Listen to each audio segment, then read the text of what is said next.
के देखे।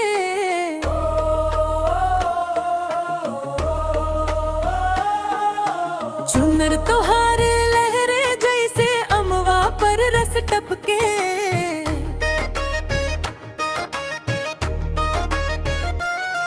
गोरी तो हर चाल निराली, दिलवा के धड़कन तेज।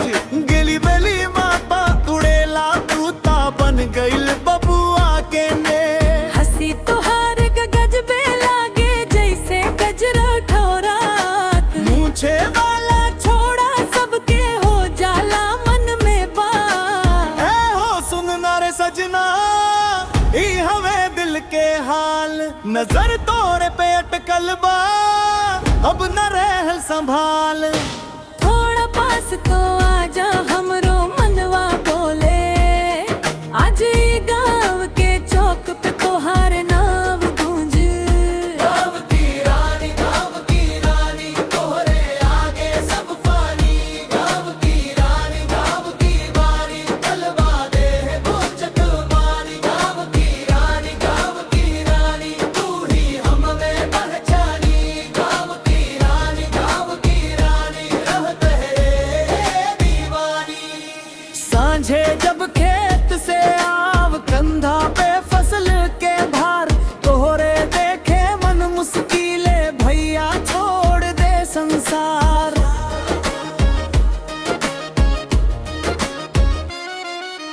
पिया दिल के साड़ तोहर पे, कब तू मेला में जाए। कानी फुलवा कान में देखी, सबके नजर ठहराए। सरसों फूल जैसन चेहरा, राम के बोरी देह। तू मुस्काए ता लागे पूरा गाँव में मीठा नेह। ए हो सुनना रे सजना, ई हमें दिल के हाल। नजर तोरे पे अटकल बा, अब न रहल संभाल। हाथ धइ के चल तू संग में, रवा बात बन जाई।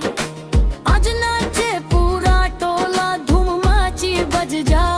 गाँव की रानी, गाँव की रानी, तोहरे आगे सब पानी। गाँव की रानी, गाँव की रानी, दिलवा में बाजत मानी। गाँव की रानी, गाँव की रानी, तू ही हमरे पहचानी। गाँव की रानी, गाँव की रानी, तब तराए आती रानी।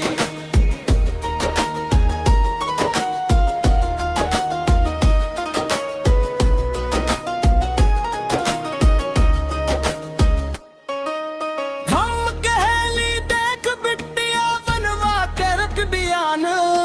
बाकिर हम ता देखत बानी, तोहरे बिना अधूरा गान।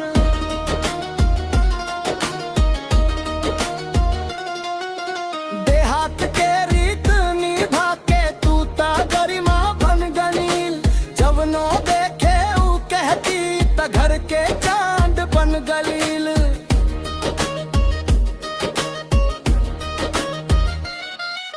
नाही हमरा सोना चांदी, नाही ऊंच अरी।